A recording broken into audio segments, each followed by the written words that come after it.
মুসলমানদের অবস্থা এমন হয়েছে, বিশ্বের সবচাইতে নন্দিত এই কিতাবটা একটু তেলাওয়াত করবার সময়টুকু আমাদের হয় না। ব্যস্ত, we are leading very super busy life. খুব ব্যস্ত আমরা, কোরআন পড়ার সময় নাই। প্রতিদিন যেন একটু তেলাওয়াত করি। রাজি আছেন তো দেবিদ্বারের ভাইয়েরা? প্রতিদিন একটু একটু তেলাওয়াত করা যাবে? আরেকটা কথা সব জায়গায় আমি বলি, মাতৃভাষায় এই কোরআনটাকে আপনাদের জানতে হবে। You have to know the holy Quran, the messages of the holy Quran in your own mother tongue, in your own language, আপনার নিজ ভাষায়। আমাদের ভাষা কি? কথা বলেন, বাংলা। এই বাংলা ভাষায় যেন আমরা কোরআন পড়ি, কোরআন শিখি। কোরআন আল্লাহ কি জানাতে চাইলেন, কি শিখাতে চাইলেন, বাংলা ভাষায় যেন আমরা এটা শিখি, আত্মস্থ করার চেষ্টা করি। দেখবেন মসজিদুল হারামে শায়েখরা যখন নামাজ পড়ায়, শাইখ আব্দুর রহমান আস-সুদাইস, উনি যখন আযাবের আয়াত পড়ে উনি কাঁদে, কাঁদে না? আবার মুসল্লিরাও পেছন থেকে কাঁদে। এর কারণ উনিও আযাবের অর্থ বুঝে, মুসল্লিরাও অর্থ বুঝে। আমাদের তারাবির নামাজে, এত মসজিদে তারাবি পড়লাম বাংলাদেশে, কোনোদিন কোনো তারাবির নামাজে মুসল্লি আর ইমাম সাহেবের কাঁদতে দেখছেন? কথা কন, কেন কান্দে না? বুঝে নাই।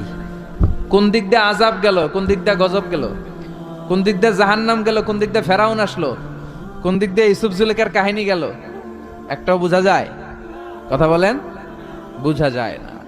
ইমাম সাহেবও বোঝে না, আমরাও বুঝি না, কেউ বুঝে না, অর্থ বুঝি না, তাই আমাদের হৃদয়ে টাচ করে না। দেখবেন ওরা আযাবের আয়াত পড়লে কাঁদে, রহমত আর জান্নাতের আয়াত পড়লে ওদের হৃদয়টা ঠান্ডা হয়ে যায়। এর জন্য সালাতে আপনি কি পড়ছেন এটা বুঝতে হবে, সালাতে আপনি কি তেলাওয়াত করতেছেন বুঝতে হবে। আজীবন পড়লেন সামি আল্লাহু লিমান হামিদা, অর্থ কি অনেকেই জানে না, আছে না নাই? এজন্য মাতৃভাষায় কোরআন জানতে হবে, কোরআন তেলাওয়াত মনোযোগ দিয়ে শুনতে হবে, কোরআন পড়তে হবে, পড়ায় দিতে হবে। আপনি কাউকে যদি সূরাতুল ফাতিহাটা শুধু শিখায়া দেন, সে সারা জীবন যতবার সূরা ফাতিহা তেলাওয়াত করবে তার একটা পার্সেন্টেজ সওয়াব আপনার আমলনামায় আছে না নাই?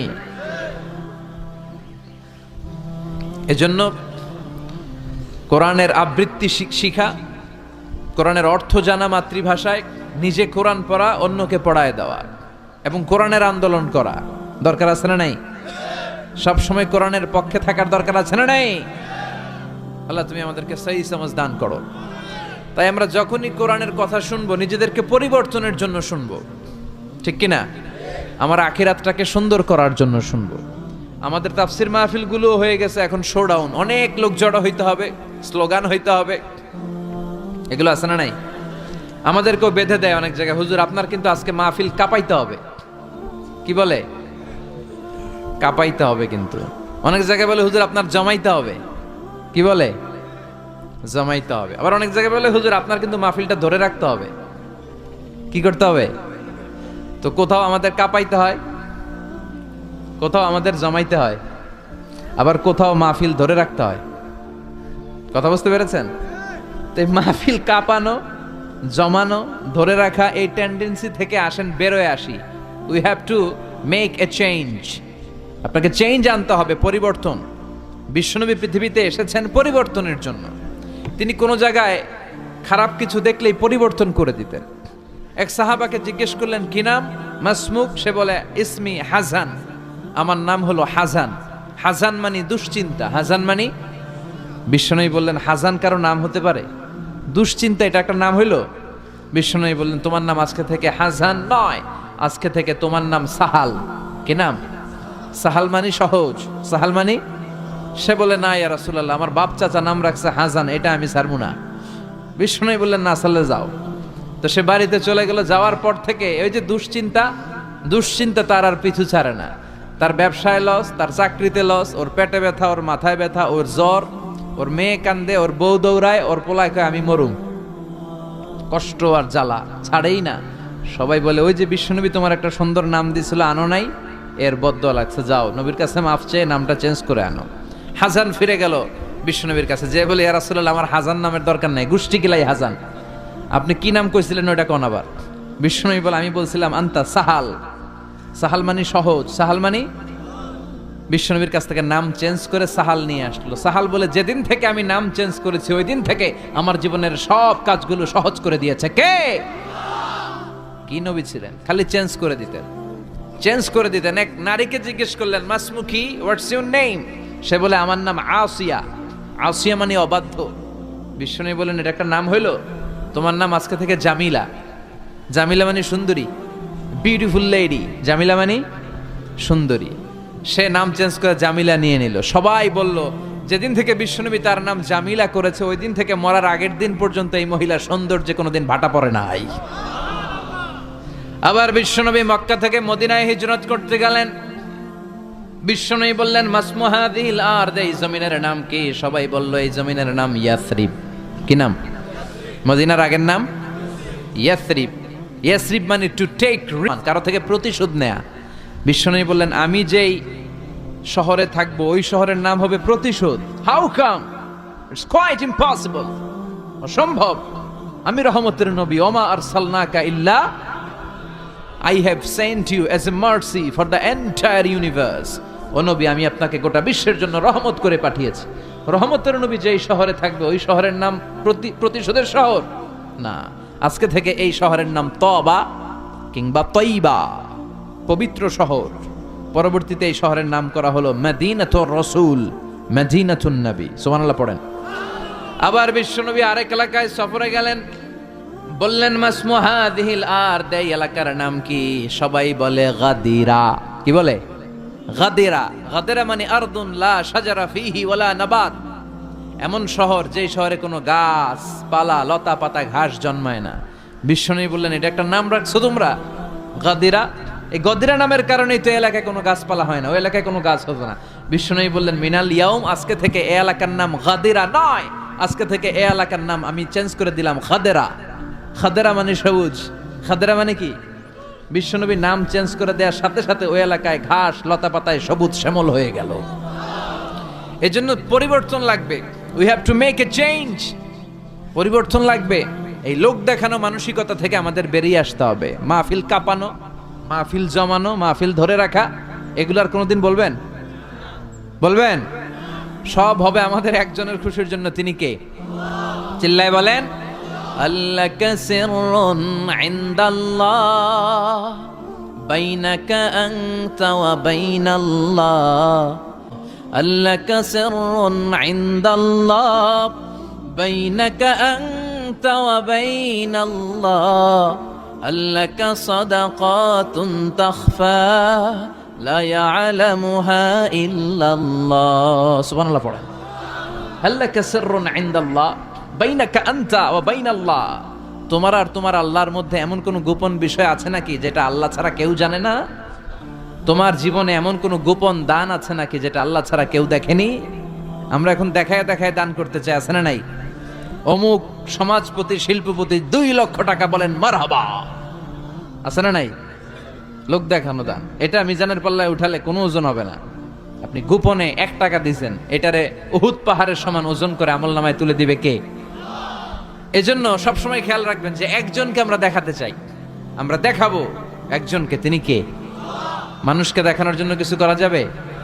আল্লাহুম্মা রযুকনা ইখলাস। আল্লাহ তুমি আমাদের ইখলাস বাড়ায় দাও। আর জোরে পড়েন আমিন। আমরা আজকে সূরাতুল মুলক থেকে কথা শুনবো। মুলক সূরার নাম কি? এই সূরার অনেক ফজিলত আছে। এই সূরা রাত্রিবেলা যারা তেলাওয়াত করবে তাদের কবরের আযাব হবে না। কবরের কথা শুনলে ভয় লাগে না? একদিন মাটির ভেতরে হবে ঘরে মন আমার, কেন বান্ধ দালান ঘর, প্রাণ পাখি উড়ে যাবে পিঞ্জর ছেড়ে, ধরা ধামে সবই রবে তুমি যাবে চলে, বন্ধু বান্ধব যত মাতা পিতা দ্বারা সুত সবই হবে তোমার পরে মন আমার, কেন বান্ধ দালান ঘর। ঠিক কিনা? চলে যেতে হবে, কেউ থাকতে পারবো না। কিন্তু এই জিনিসটা আমাদের স্মরণেই আসে না। এত ব্যস্ততা, এত মায়া জাল, এত মায়ার জালে আমরা আটকে আছি। এত ব্যস্ত লাইফ, সকালবেলা অফিস, বিকেলবেলায় অমুক কাজ, তারপরে অমুক কাজ, একটার পর একটা কাজ চলতেই থাকে। এই ব্যস্ততার কারণে আমাদের জীবনটা সুপার বিজি লাইফ আমরা লিড করছি, আমাদের জন্য সময়ই নাই। কিন্তু চলে যেতে হবে। এজন্য সাইয়েদনা ওমর ফারুক বলতেন মুতু ক্বাবলা আন তামুতু, মরার আগে একবার মরো। হাসিবু ক্বাবলা আন তুহাসাবু আলাইকুম, তোমার হিসাব নেওয়ার আগে তুমি তোমার একবার হিসাব নাও। আমাদের প্রত্যেকের নিজের একটা হিসাব আছে না নাই? কথা বলেন। নিজে খাতা কলমের মধ্যে একটু লিস্ট করবেন যে আমি জীবনে এই ভালো কাজ করেছি, এই খারাপ কাজ করেছি, আসলে আমার অবস্থানটা কই হওয়া উচিত। নিজে খাটের মধ্যে একবার শটাং হয়ে মরার মতো শুয়ে থাকবেন, ভাববেন যে আমি মরে গেছি। ভাবেন না কি হবে, ছেলেমেয়েরা কান্না করবে, আত্মীয় স্বজন কান্না করবে, মাইকে অ্যানাউন্সমেন্ট হবে, অমুক এলাকার অমুক ভাই আমাদের মাঝে দুনিয়ায় নাই।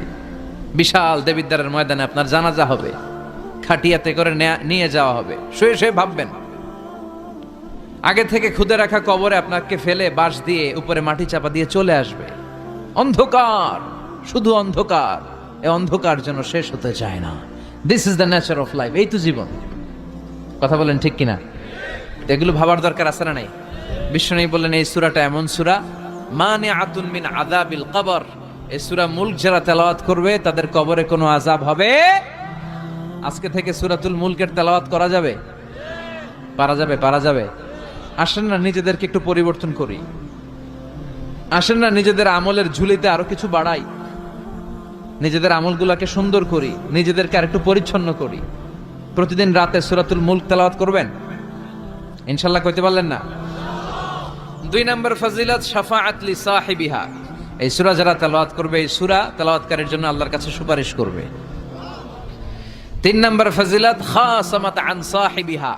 এই সূরাটা কিয়ামতের দিন এই সূরার তেলাওয়াতকারীর পক্ষে আল্লাহর সাথে তর্ক করবে, ডিবেট করবে। কতক্ষণ? হাত্তা আদখালাহুল্লাহুল জান্নাহ, যতক্ষণ না আল্লাহ তাআলা এই লোকটাকে জান্নাতি বলে ঘোষণা না দেয়।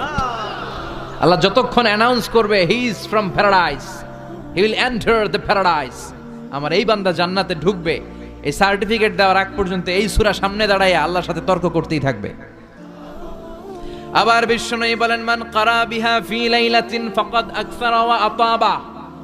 রাত্রি বেলায় যেই ব্যক্তি এই সূরাটা তেলাওয়াত করবে তার রাত্রিটারে বরকতময় করে দিবে কে?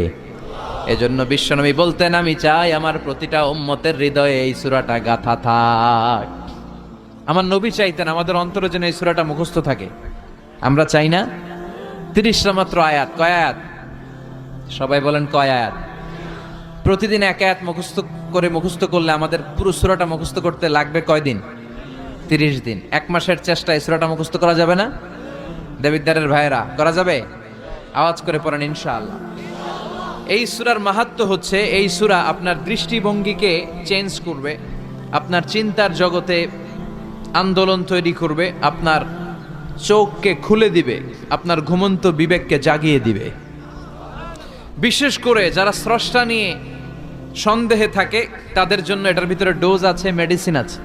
ইয়াং ছেলে পেলে অনেকে আমাদের প্রশ্ন করে হুজুর আল্লাহরে নিয়ে অনেক প্রশ্ন জাগে, স্রষ্টার অস্তিত্ব নিয়ে, আখেরাত নিয়ে, কবরের জীবন নিয়ে আমাদের প্রশ্নের অভাব নাই, কারণ নাস্তিক্যবাদের ছড়াছড়ি আশেপাশে আছে না নাই?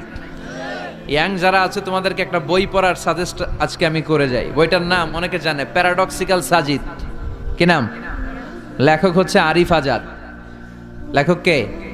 আরিফ আজাদ। বইটার নাম প্যারাডক্সিক্যাল সাজিদ। গত 21শে বই মেলায় এটা দ্য বেস্ট সেলার হয়েছিল, এজন্য নাস্তিকদের মাথা গরম। কথা বলেন। এই বছর সে আরেকটা বের করছে, প্যারাডক্সিক্যাল সাজিদ 2। এটা গতকাল থেকে বইমেলায় পাওয়া যাচ্ছে, 21শে বইমেলায়। এই প্যারাডক্সিক্যাল সাজিদ 1, প্যারাডক্সিক্যাল সাজিদ 2 প্রতিটা যুবকের সাথে সাথে রাখার দরকার, ঠিক কিনা? It's an eye opener for you. এই সূরাটা আপনাদের জন্য আই ওপেনার, চোখ খুলে দিবে। একটু চিন্তা করলেই বুঝবেন যে নাস্তিকদের যুক্তিগুলো খুবই হালকা।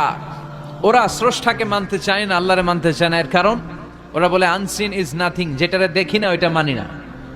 নাউজুবিল্লাহ পড়বেন না?